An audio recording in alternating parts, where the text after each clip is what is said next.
अस्सलामुअलैकुम। Of camera stories के एक न्यू एपिसोड के साथ मैं हूं Mazhar Malik. Thank you so much and love you so much. आप लोगों के प्यार भरे उस फीडबैक का जो मैं रोज़ व्हाट्सअप खोलता हूं और पढ़ रहा हूं, क्योंकि आजकल राज ना करने की वजह से जो एक टाइम मेरे पास बचा है, तो मैं डेली ना सिर्फ कॉल्स भी ले रहा हूं, आपके SMS का आपको जवाब भी दे रहा हूं व्हाट्सएप पे। और अल्हम्दुलिल्लाह कि एक मुझे अल्लाह ताला ने एक जो मौका ज़िंदगी में फ़राहम किया है कि ठीक है, वो लैपटॉप की वजह से मैं राज नहीं कर पा रहा, तो मैं जो आपके सवाल जो प्रोग्राम है जो मैंने शुरू किया, उसमें जो मैं लोगों के लिए एक काम, मतलब एक मेरे जैसा आम बंदा जो लोगों के काम आ रहा है, और बहुत से लोगों की मुझे दुआएं आ रही हैं। पूरा हफ्ता मैं जागता हूँ, डेली जो मुझे सवाल भेजे जाते हैं वो मैं बैठ के फिर पढ़ाई करता हूँ, उनका चेक करता हूँ, और फिर हफ्ते के बाद मैं आपको उसका जवाब देता हूँ। यकीनन मुझे खुशी है कि पूरा हफ्ता मैं अगर नहीं सोता और लोगों के सिर्फ सवालों का जवाब देता हूँ, तो शायद मैं खुशकिस्मत हूँ कि अल्लाह ताला ने मुझे चुना है इस काम के लिए, मैं कि लोगों के काम आ सकूँ। सो मैं अपनी इस फैमिली को जिस वक्त स्टोरी सुनने के लिए बैठी हुई, उनसे भी रिक्वेस्ट करूँगा कि लोगों से मोहब्बत किया करें, लोगों के साथ प्यार किया करें, मोहब्बतें बांटा करें, क्योंकि हम एक फैमिली बन चुके हैं और इस फैमिली का काम यही है, मोहब्बतों को बांटना। सो आप भी प्रोग्राम में अपने भेजते रहिए, और कल जो है इंशाल्लाह आपके सवाल मंगल वाले दिन जो प्रोग्राम आप देखते हैं उसी तरह देख सकेंगे, और मज़ीद जो भेजना चाहते हैं मुझे भेजते रहिए। मेरे लिए भी दुआ कीजिए, लैपटॉप का इशू हल हो जाए मेरा, अभी तक जो हल नहीं हुआ। स्टोरी जो मैं आज आपको सुनाने लगा हूँ एक सच्ची कहानी है जो मुझे जिन्होंने भेजी है, उन्होंने कहा नाम मेरा तब्दील कर दें। सो उनका फ़र्ज़ी नाम उन्होंने की ही ख्वाहिश पे अलिशबा, उन्होंने कहा मेरा फ़र्ज़ी नाम रख दें, और शहर जो है वो मैं छुपा रहा हूँ गुजरात के करीब, जेहलम के करीब एक गांव है जहाँ की ये सच्ची कहानी है जो आज आपको मैं सुनाने जा रहा हूँ। वो कहती मैं बहुत छोटी थी, चौथी पांचवी क्लास में पढ़ती थी, तो मुझे अपने घर के अंदर सफ़ेद साए से नज़र आते थे। मैं मासूम ज़रूर थी, छोटी ज़रूर थी, लेकिन इतना समझ सकती थी ये कोई इंसान नहीं है, कोई और चीज़ है, सफ़ेद सी है। सो कभी इधर से उधर, उधर से उधर गुज़रते हुए मुझे मुसलसल महसूस होते थे। मेरे अंदर ऐसी एक जुस्तजू, ऐसी ख्वाहिश पैदा हो गई कि मुझे पता लगा कि जिन्नात, जिन, इस तरह की मैं बातें सुनती तो बहुत खुश होती थी, तो मेरा दिल करता था मैं इन चीज़ों को देखूँ, महसूस करूँ। प्राइवेट स्कूल में मैं पढ़ रही थी, मुझे पता लगा माँ मेरी जिस स्कूल में पढ़ाती हैं उस सरकारी स्कूल के अंदर जिन है। तो मैंने माँ को बताए बगैर ज़िद की कि मैंने आपके ही स्कूल में पढ़ना है। माँ थी, मान गई, उन्होंने कहा चलो ठीक है, यहाँ पे तुम पढ़ने के लिए आ जाओ। मकसद ये था कि मैं वहाँ पे जिनों को देख सकूँ, क्योंकि मैंने सुन रखा था वहाँ पे जिन है। उस बच्ची के अंदर इतनी जुस्तजू थी, वो कहती मैं नीचे जाती, क्लासों के अंदर जाती, जहाँ जहाँ मुझे महसूस होता यहाँ पे हो सकते हैं, तो उन जगहों पे जाके बाकायदा मैं जिन्नात को ढूंढती फिरती। वाशरूम नहीं था स्कूल के अंदर, बाहर, स्कूल के बाहर जगह थी, वहाँ पे बच्चे जाते थे। तो मुझे एक लड़की ने बताया जो फलां दरख्त है उसके नीचे जिन रहते हैं, तो मैं स्पेशली डेली निकल के जाती, उस दरख्त के नीचे जाके खड़ी हो जाती, मुझे कोई जिन नज़र आए और मैं उससे मिल सकूँ। ये जो जुस्तजू होती है ना, ये जो जिन्नात के साथ देखने की ख्वाहिश होती है, ये वाकई सच बात है, ये बचपन से ही होती है, जिस तरह मेरे अंदर थी। सो एक भरपूर कोशिश रही कि उसको किसी तरीके कोई जिन नज़र आ सके।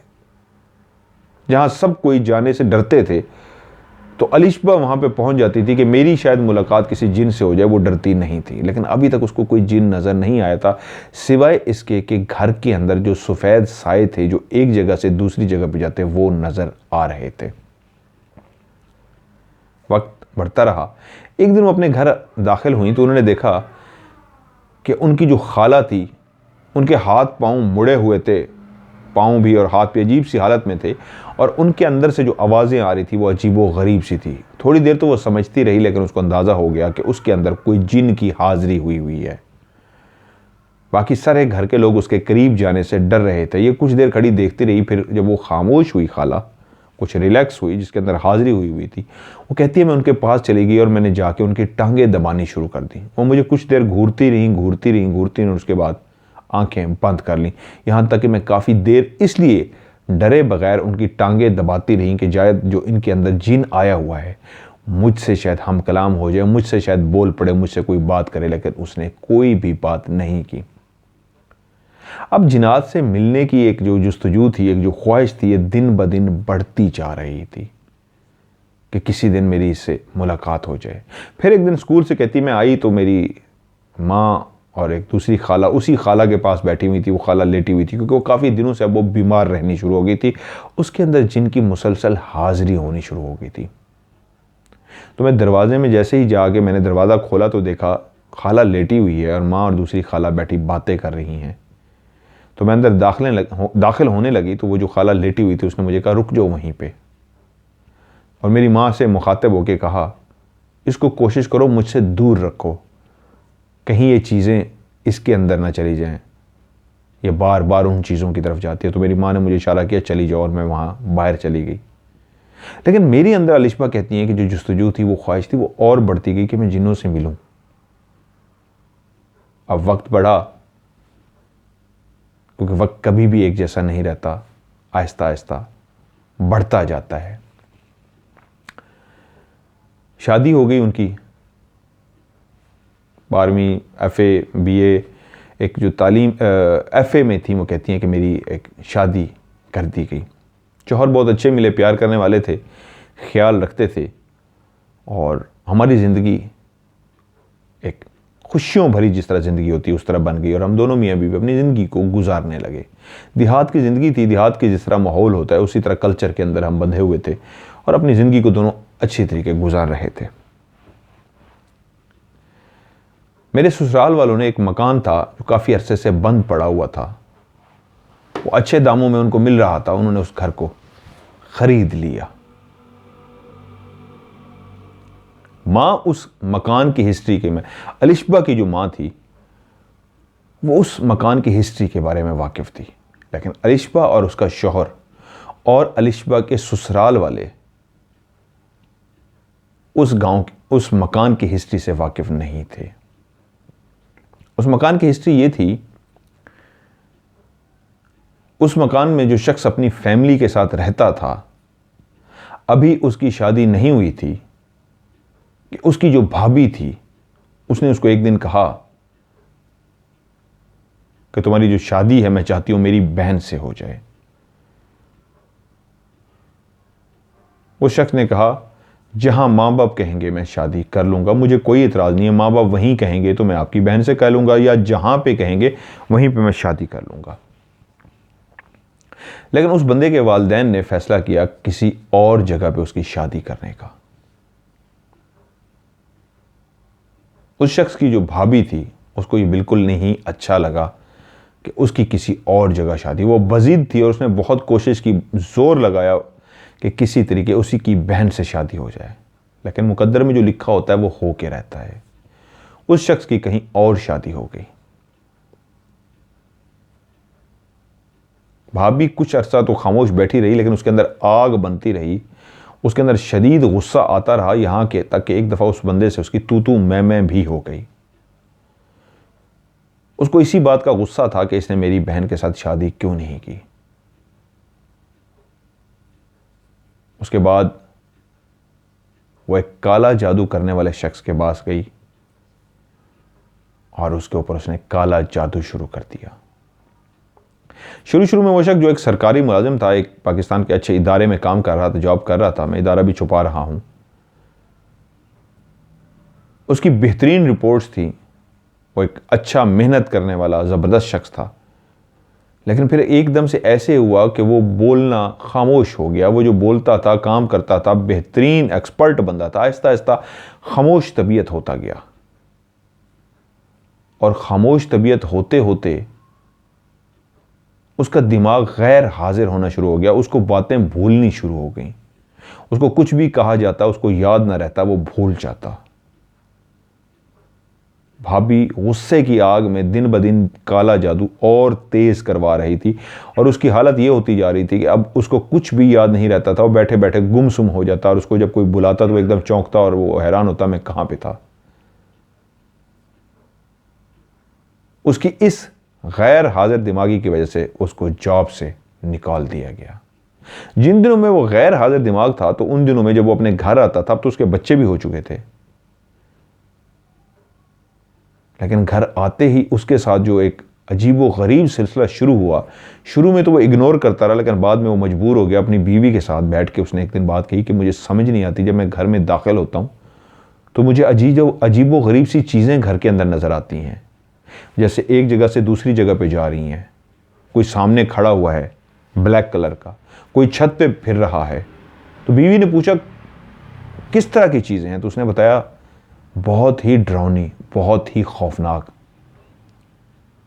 और वो जितनी भी चीज़ें वो मेरी तरफ देख रही होती हैं और तंज़ियन मुस्कुरा रही होती हैं, और मैं जब भी घर में जैसे ही दाखिल होता हूँ तो हर तरफ मुझे नज़र आती हैं।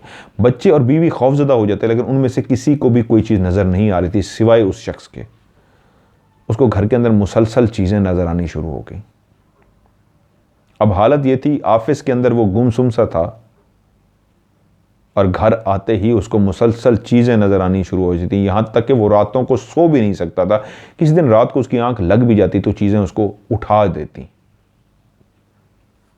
और इसी कंडीशन में उसकी हालत ऐसी हो गई कि बिल्कुल ही दिमागी तौर पे वो ख़त्म हो गया। उसको जॉब से निकाल दिया गया, यहाँ तक कि हालत यहाँ तक पहुँच गई कि उसको मजबूरन एक पागल खाने के अंदर ले गए। वो बिल्कुल पागलों से भी बदतर हो गया। जब पागल खाने में गए तो उन्होंने उसका चेकअप किया, और उसको देखने के बाद पागल खाने वालों ने कहा नहीं, हम इसको यहाँ पे नहीं रख सकते, क्योंकि वो उसका इलाज जो कुछ करा सकते थे, दम दरूद इलाज वो सब करा चुके थे। पागल खाने से जाने से पहले वो उसको एक आमिल के पास लेके गए थे, और उस आमिल ने कहा, जिसका नाम फारूक था, फारूक रियल नेम है, कि इसके साथ जिस तरह का जादू किया गया और इसके साथ जितनी चीज़ें भेजी गई हैं, मैं चाहूँ भी सही तो इसका तोड़ नहीं कर सकता। वो चीज़ें इसका पीछा नहीं छोड़ेंगी, कोई भी शख्स इन चीज़ों को दूर नहीं कर सकता। अब यही इसका नसीब है, यही इसका मुकद्दर है, इसको इन चीज़ों के साथ ही रहना पड़ेगा। जब हर तरफ से वो नाउमीद हुए, डॉक्टरों से, आमलों से, तो फिर वो पागल खाने ले गए, और पागल खाने वाले ने भी कह दिया हम इसको नहीं रखेंगे। अब बीवी और बच्चों के लिए इतनी मुसीबत आन खड़ी हुई कि उन्होंने फैसला किया कि इसको किसी गैर आबाद जगह पे छोड़ दिया जाए। हम अपने हाथों से इसका गला नहीं दबा सकते, इसकी हालत बहुत बुरी है, हम क्या करें। मजबूरन वो कहते हैं कि उसको एक ऐसी जगह पे छोड़ दिया गया जहां से वो वापस ना आ सके। ये एक सच्ची कहानी है। अब उस शख्स को तो कहीं पे छोड़ दिया गया, लेकिन वो जो घर था वो उस बीवी और उस बच्चों के लिए भी एक अजाब सा बन गया था। अब वो चीज़ें उन बीवी और उन बच्चों को भी नजर आनी शुरू हो गई थी। अब उनको एहसास हुआ कि वो सच कहता था, ये घर जिन्नात से भर चुका हुआ है। मजबूरन उन्होंने उस घर को छोड़ दिया। ये बात बहुत कम लोग जानते थे। उसके बाद उन्होंने कोशिश शुरू कर दी कि किसी तरीके इस घर को बेच दिया जाए। पार्टियां आती, इस घर को देखती, रेट तय होता आपस में, लेकिन एंड में जाके वो कहती नहीं, हमने इस घर को नहीं लेना। ऐसा क्या होता कि जो भी पार्टी आती आखिर में उनका दिमाग तब्दील हो जाता और वो कहते हमने इस घर को नहीं लेना।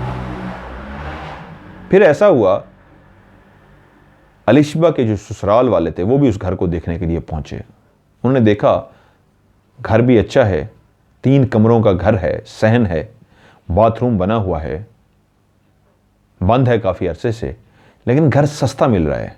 तो उन्होंने फ़ौरन फैसला किया। वो जिन भूत और इस तरह की कहानियों को बहुत कम मानते थे, उनका मानना था ये वहम होता है, ऐसा कुछ भी नहीं होता। उन्होंने उस घर को ख़रीद लिया। घर को ख़रीदने के बाद उन्होंने अलिशबा और उसके शौहर को कहा कि तुम लोग यहाँ पे शिफ्ट हो जाओ इस घर में। अलिशबा अपना सामान वगैरह पैक करने लगी। उसकी माँ को गांव में पता लगा कि अलिशबा के ससुराल ने वो घर ख़रीद लिया है और अलिशबा अब वहाँ पे शिफ्ट होने लगी है। तो वो घबरा गई, परेशान हो गई। बेटी को बताना नहीं चाहती थी, लेकिन अंदर बहुत ज़्यादा घबराई हुई थी, क्योंकि वो इस बात को जानती थी ये घर ठीक नहीं है। अलिशबा और उसका शौहर सामान लेके उस घर के अंदर पहुंचे। एक बड़ा सा घर जिसके 3 कमरे थे, एक बड़ा सा सहन और एक साइड पे बना हुआ बाथरूम। घर में दाखिल होते ही जो चीज़ उनको एहसास हुआ ये था कि ये घर काफ़ी अरसे से बंद है। अंदर काफ़ी जाले बने हुए थे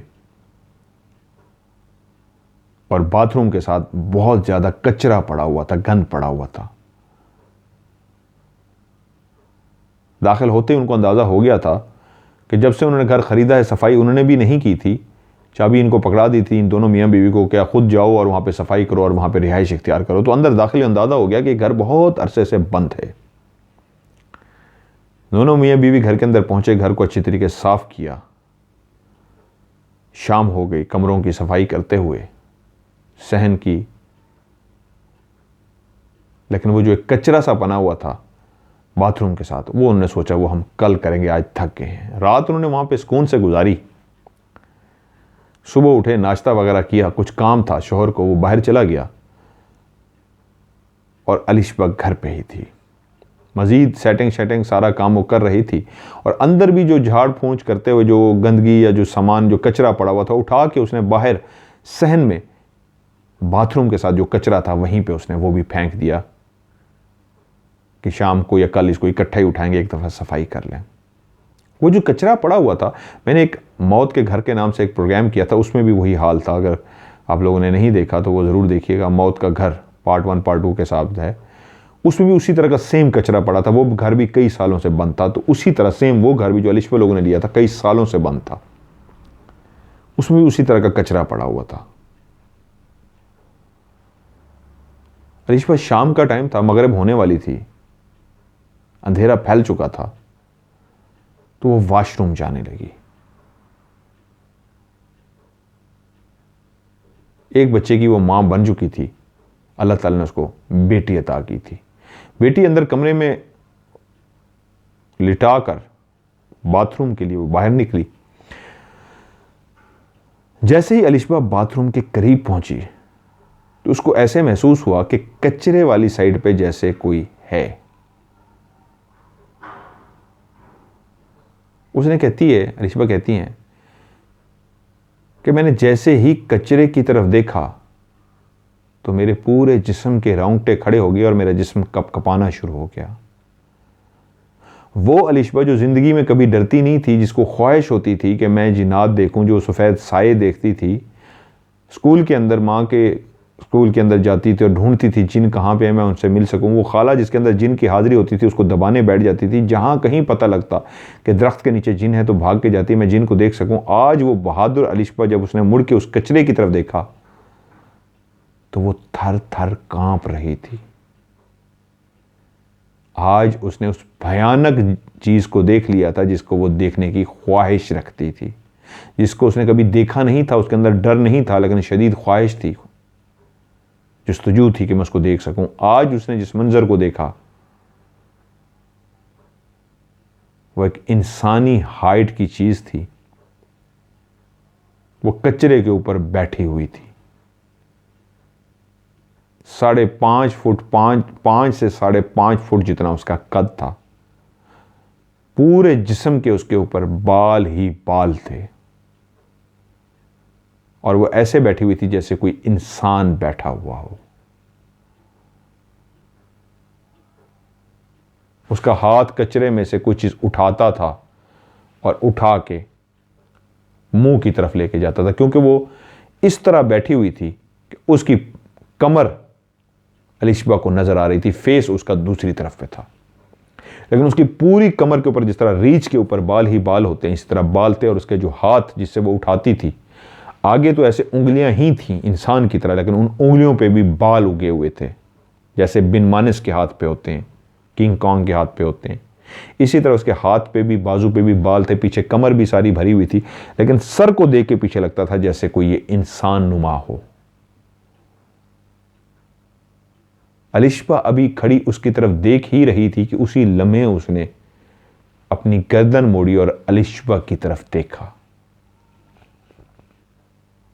तब अलिशबा को उसका चेहरा नजर आया जो बालों से भरा हुआ था, लेकिन उसका मुंह बिल्कुल जिस तरह एक, अलिशबा कहती हैं वो एक चूहा होता है कांटों वाला, छोटा सा होता है, इतना सा होता है, उसके जिस्म पे कांटे से बने होते हैं। उसको मेरे जहन में उसका नाम नहीं आ रहा, उसको क्या कहते हैं।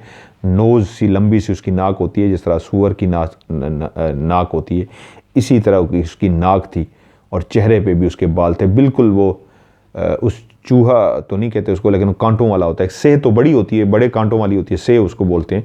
इस तरह का वो छोटा सा होता है, इतना सा होता है, वो बॉल की तरह गोल हो जाता है, अगर उसके करीब जाए तो अपना चेहरा अंदर छुपा लेता है और कांटों से भरा होता है। उस तरह उसका जिस तरह का मुंह होता है, वो कहती है इंसान जितना बड़ा उसकी चेहरा था पीछे से, लेकिन आगे से जो उसका मुंह था बिल्कुल उसी छछूंदर की तरह या उसी चूहे की तरह उसका मुंह था, और वो उठा उठा के कुछ खा रही थी। और जैसे ही उसने गर्दन मोड़ी और अलिशबा को देखा, तो अलिशबा ने एकदम उसकी आंखों में देखा जो बहुत ज्यादा गुस्से में आ चुकी थी। उसकी आंखें बिल्कुल एक जानवर की तरह आंखें थी, इंसान की सी आंखें नहीं थी। लेकिन वो एक बात समझ गई, ये कोई जानवर नहीं है। जिसामत उसकी इसी तरह ही थी जैसे बिल्कुल बाल एक रीछ की तरह। लेकिन एक सेकंड के अंदर ही अलिशबा को इतना पता लग गया ये कोई जानवर नहीं है, यह वही मखलूक है जिसकी जुस्तजू, जिसकी ख्वाहिश में मैं आज तक भागती रही हूं कि शायद मैं जिंदगी में किसी जिन से मेरी मुलाकात हो जाए। आज वो इस रूप में बैठा वहां पे कुछ खा रहा था। ये कुछ सेकंड जो उसने उसको वहां पे कचरे पे बैठे हुए और खाते हुए देखा, तो वो कहती है कि मैं कांपना शुरू हो गई, और एक लम्हे में मेरे जहन में जो ख्याल आया कि या अल्लाह मेरी बच्ची अंदर अकेली है और घर में शौहर भी नहीं है और ये बला सामने बैठी हुई है। वो कहती है मैं एकदम से भागी हूं और मैंने पढ़ना शुरू कर दिया है। भागते हुए मैं अंदर कमरे में पहुंची और कमरे में जाते ही मैंने अपनी बच्ची को उठाया, तो मैंने देखा है कि वो जो कचरे पे बैठी खा रही थी और उसने मुड़ के मेरी तरफ देखा था। अब बाहर सहन में खड़ी मुझे देख रही थी कि मैंने अपनी बच्ची को अपने सीने से लगाया हुआ है। अब वो बिल्कुल मेरे सामने खड़ी थी। उसकी टांगें और उसके पांव भी बालों से भरे हुए थे, लेकिन मुंह उसी तरह का था। वो जानवर नहीं था, क्योंकि जिस वक्त वो सहन में, वो कहती है, खड़ी मुझे देख रही थी, उसी लम्हे मैंने उसको थोड़ा सा मुड़ते हुए, क्योंकि कहती है मैंने अपनी बच्ची को सीने से लगा लिया और पढ़ाई शुरू कर दी। मैं अभी पढ़ ही रही थी कि मैंने उसको मुड़ते हुए देखा और आंखों के सामने ही वो गायब हो गई। मुझे पहले ही यकीन था ये कोई जिन है, जानवर नहीं है, लेकिन जब मेरी आंखों के सामने वो गायब हुई तो मुझे 100% यकीन आ गया ये जिन ही था। उसने फौरी तौर पे अपने शौहर को कॉल मिलानी शुरू कर दी। शौहर से राब्ता हुआ तो शौहर आवाज़ सुनते ही समझ गया कि घर में कोई मसला हो चुका है। भागता हुआ वो घर पहुंचा और बीवी ने उसको सारी सूरत हाल बताई और उसने अपनी माँ को भी फ़ोन किया। माँ जो पहले ही इस घर की हालात से वाकिफ़ थी, इस घर की स्टोरी उसको पता थी, और उसने मुखालफत भी की थी अलिशबा के ससुराल की कि ये घर ना लें, ये ठीक नहीं है। इसके बारे में बहुत सारी ऐसी बातें मशहूर हैं, लेकिन वो लोग इन चीज़ों को क्योंकि नहीं मानते थे, उन्होंने कहा नहीं, हमें इससे कोई फ़र्क नहीं पड़ता, ऐसा कुछ भी नहीं होता, ये वहम होती है, तो उन्होंने ले लिया था। लेकिन उसने अपनी बेटी को नहीं बताया था कि बेटी परेशान ना हो जाए। माँ फौरी तौर पे बेटी के घर पहुंची उसी रात ही, और उसने बेटी को पढ़ा, पानी पिलाया पढ़ के, और उसको दम करती रही, और बच्ची को भी। अलिशबा बहुत ज़्यादा डर गई थी। वो रात सारी कहती है मैं सो नहीं सकी, मेरे सामने मुसलसल वो बला और वो जो एक जिन, एक बला की सूरत में मेरे सामने आया था। मैं खौफ की वजह से रात सारी सो नहीं सकी। मेरी माँ मेरे पास बैठी रही। अगले दिन भी माँ मेरे साथ रही। मुझे ऐसा ऐसा हौसला आया, मैं खुद भी मुसलसल पढ़ती रही। अल्लाह ताला ने मुझे हिम्मत दी, यहाँ तक कि माँ मेरे साथ कुछ दिन वहाँ पे रही, और उसके बाद जब दोपहर में दोबारा कुछ नहीं हुआ तो माँ वहाँ से चली गई। अब मैं इस घर में रह तो रही थी, शौहर भी कुछ दिन मेरे साथ रहे, लेकिन मजबूरन उन्होंने बाहर काम काज के लिए तो जाना था। वो काम काज के लिए भी चले जाते, मैं पीछे अकेली होती थी, लेकिन मैं मुसलसल पढ़ती रहती थी। माँ जो मुझे कह के गई थी, वो एक चीज़ें बता के गई थी कि कुरान मजीद की ये जो आयात हैं, ये आपने पढ़ते रहना है और इसको पानी पे दम करके पीते रहना है। और मैं ऐसे ही करती थी, वो आयात पढ़ती और पानी पे दम करके पीती रहती थी। 6 महीने तक उस घर के अंदर कुछ भी नहीं हुआ, और मेरे अंदर भी एक हौसला आ गया कि शायद अब कोई वाकया नहीं होगा। मैं भी रिलैक्स हो गई। फिर एक रात 12 बजे का टाइम था कि मुझे वॉशरूम की तलब हुई। शौहर सोए हुए थे, मैंने उनको बाकायदा जगाया और मैंने कहा मुझे वॉशरूम जाना है। तो उसने कहा जाओ। मैंने उसको जगा के कहा, जगाने का मकसद भी यही है कि मुझे डर लग रहा है अकेले जाते हुए, पता नहीं क्यों मेरा दिल घबरा रहा है, आप उठ के बैठ जाएं ज़रा। शौहर समझ सकता था बीवी को कैफियत से, वो उठ के बैठा और उसने कहा तुम जाओ, मैं सामने दरवाजे के में खड़ा हूं। अलिशबा कहती है मैं उठी हूँ, शौहर मेरे साथ उठे हैं, वो कमरे के दरवाजे से बाहर आके खड़े हुए हैं और मैं आहिस्ता आहिस्ता चलती हुई सहन से बाथरूम की तरफ गई हूँ। उस दिन पता नहीं क्यों मेरा दिल अजीब सा घबरा रहा था। मैं जैसे ही वॉशरूम के करीब गई हूं तो मुझे लगा है कि कुछ है जो करीब है, और जो दिल की धड़कन मेरी सी तेज हो रही थी वो और ज्यादा तेज होनी शुरू हो गई। जैसे मुझे लगा पता नहीं क्या है। तो मैंने उसी तरफ मुड़ के देखा था जहां पे कचरा कभी था, जो अब साफ हो चुका था। जिस जगह पे मैंने किसी चीज को बैठे हुए कुछ खाते हुए देखा था, उस तरफ मेरी निगाह गई तो आज वहां पे कोई खड़ा था और उसका कद इतना ऊंचा था कि जब मैंने उसकी तरफ देखा तो मेरा सर ऊपर की तरफ चला गया, क्योंकि जहां तक मैं देखती थी उसका कद उतना ही लंबा था। तकरीबन वो कहती हैं उनका जो कद था 2 मंजिला या 3 मंजिला बिल्डिंग तक होगा। वो एक साया सा था, ब्लैक कलर का शैडो सा था। मैंने उनसे फ़ोन करके ये बात पूछी भी कि ज़रा उसके बारे में एक्सप्लेन से बताइए। उन्होंने कहा मतलब साहब, जिस तरह एक साया होता है, ब्लैक सा लहरा रहा होता है, इसी तरह एक लहराता हुआ साया था जिसका कद बहुत ज़्यादा ऊंचा था, 2-3 मंजिला बिल्डिंग जितना था, और वो बिल्कुल मेरे सामने था और क्लियर में देख सकती थी एक साया खड़ा हुआ है।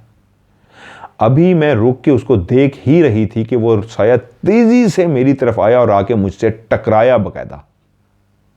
जिस वक्त वो साया मुझसे टकराया है तो मुझे ऐसे लगा है जैसे शदीद आंधी आती है और तेज हवा सी चलती है।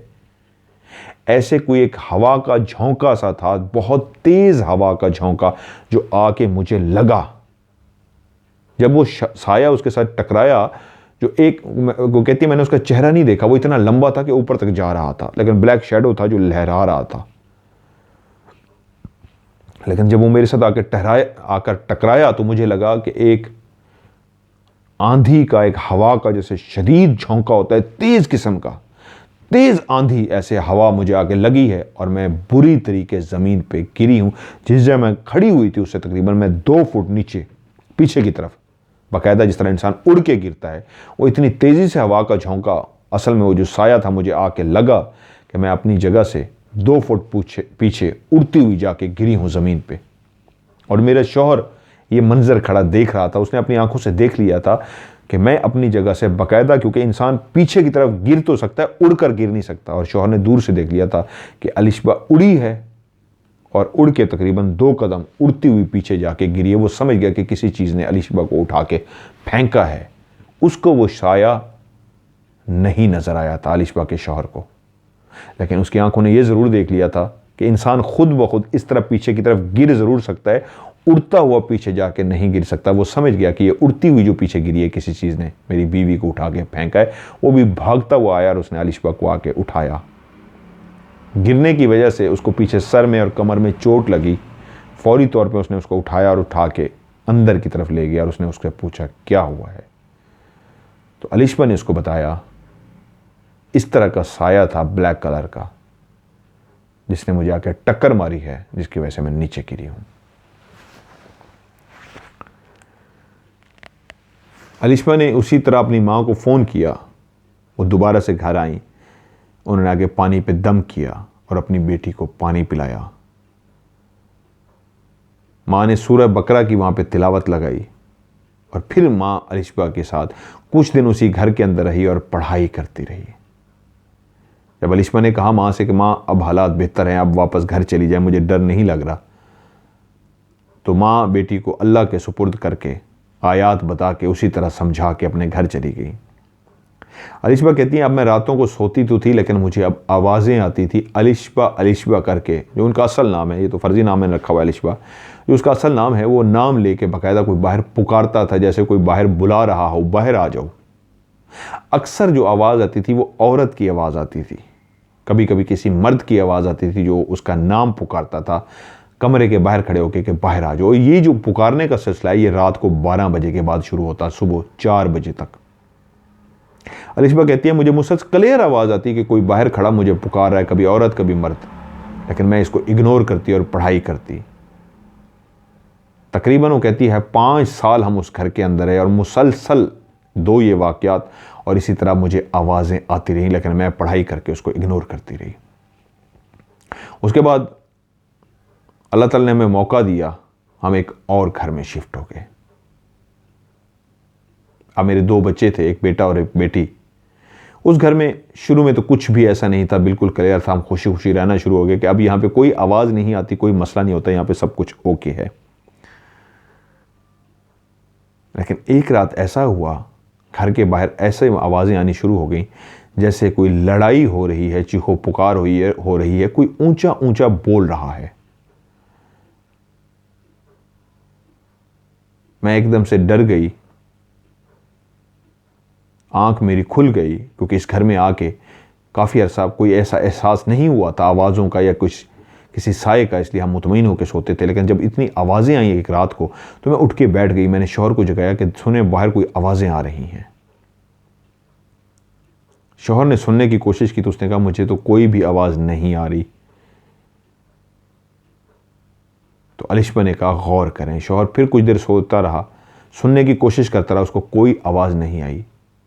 उसी लम्हे अलिशबा कहती है मेरी निगाह खिड़की पे पड़ी तो खिड़की के सामने कोई खड़ा हमें देख रहा था, जिसकी लाल कलर की आंखें मैंने देखी। वो एकदम से आगे से हट गया और वो लम्हा ऐसा था जिस वक्त मेरे शौहर ने भी उस आंखों को देख लिया। अब उसको यकीन आ गया कि जो मैं आवाज़ों को नहीं सुन पा रहा, मेरी बीवी जिन आवाज़ों को सुन रही है, ये उसका वहम नहीं है, क्योंकि उस खिड़की के पीछे खड़े हुए उस लाल आंखों को उस शौहर ने भी देख लिया था। वो हिम्मत करके बाहर उठा और जाकर देखा तो बाहर कोई भी नहीं था। वो रात दोनों मियाँ बीवी ने जाग कर गुजारी, बच्चे सोए रहे। सुबह तक दोबारा कोई भी वाकया नहीं आया। फिर कुछ दिन खैरियत से गुजरे और अलिशबा कहती है माह रमज़ान आ गया। माह रमज़ान का पहला रोज़े की तैयारी थी। बच्चे और शौहर सोए हुए थे और मैं रात का लेट नाइट सालन पका रही थी सहरी के लिए। और जो आटा गूंदने वाली परात होती है, बर्तन होती है, वो मैं खुश्क होने के लिए बाहर रख के आई थी। उसी लम्हे मुझे अंदाज़ा हुआ कि बाहर सहन में जिस जगह पे बर्तन है कोई खड़ा हुआ है।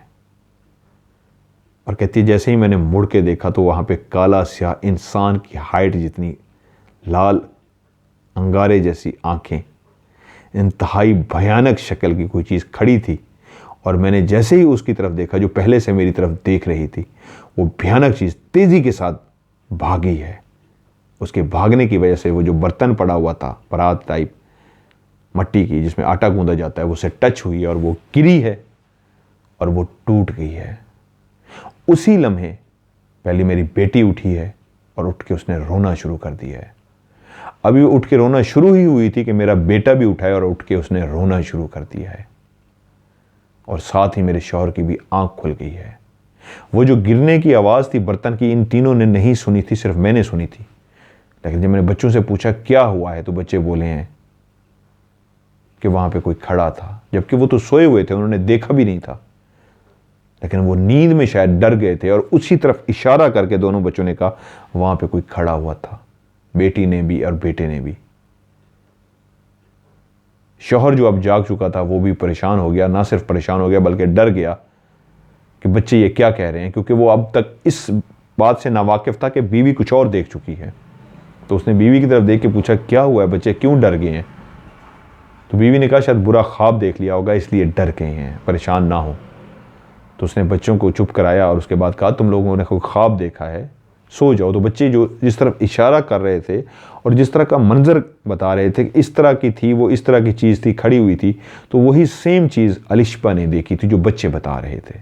और वो हैरान इस बात पे थी जो सोए हुए बच्चे थे उन्होंने कैसे उसको देख लिया, क्या उनको ख्वाब में नज़र आई है? जब दोनों बच्चों को उसने सुला लिया तो उसने कहा बच्चे जो चीज़ आप समझ रहे हैं कि ख्वाब में देख के जिस चीज़ से डरे हैं वो असल में ख्वाब में नहीं थी, मैंने उस जगह पे वाकई किसी को खड़े हुए देखा है और वो परात वो जो मट्टी की बनी हुई है वो टूट चुकी हुई है। वो वही चीज़ जब मेरी तरफ देख रही थी, मैंने जैसे उसकी तरफ देखा है तो वो भागी है तेज़ी से और उस परात से टकराई है, तो उसके बाद वो परात टूट गई है। अब शौहर जो इतने अरसे से रिलैक्स हो चुका था वो भी परेशान हो गया कि इसका मतलब है जो चीज़ भी है वो इस घर में अभी तक है। हम मुतमईन हो के जिस घर में शिफ्ट हो गए थे कि यहाँ पे ऐसा कुछ भी नहीं है, कोई प्रॉब्लम नहीं है, लेकिन इसका मतलब है यहाँ पे भी प्रॉब्लम है। फिर वो कहते हैं कि मदर साहब मैं शुरू दिन से रोही टीवी के दौर से आपका राज प्रोग्राम देख रही हूँ, फिर ये MM TV आया, मैंने ये देखना शुरू किया।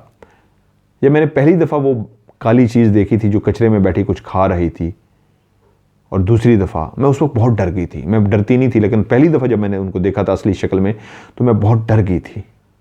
लेकिन क्योंकि इस घर में शिफ्ट हुए बहुत कम टाइम हुआ है, मैं ज़्यादा टाइम नहीं हुआ, तो आपकी स्टोरीज भी सुनती हूँ और MMTV पे जो राज चलता है वो भी देखती हूँ। तो उसको देखते देखते आप जिस तरह कहते हैं ना, डरना नहीं है बहादुर होना है, तो मेरे अंदर काफ़ी हिम्मत आ गई, मैं डरना कम हो गई।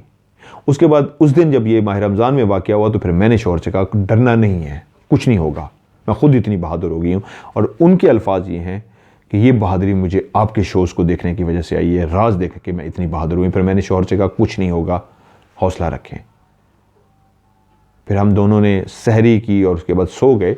उसके बाद कहती हैं कि सर मैं खुद बहादुर हो गई, जो कुछ भी महसूस होता है या होता रहा, उसके बाद फिर मैं ना खुद डरी हूँ ना शौहर को डरने दिया है, सबकी मैंने हिम्मत बंधाई है। जो आप अल्फाज और फ़िक्रे कहते थे वही उनसे भी कहा है कि डरने की कोई ज़रूरत नहीं है, परेशान ना हो, कुछ भी नहीं होता, अल्लाह मालिक है। मेरे अंदर भी एक बहुत ज़्यादा हौसला आ गया, क्योंकि कहती है मैं आपकी बातें सुनती थी, आप जिस तरह कहते थे ऐसे है ऐसे है ऐसे, मैं उस तरह करती गई और आपने हमें डराया नहीं, बहुत बहादुर बनाया। तो यकीन मानिए सर मैं बहुत बहादुर बन गई।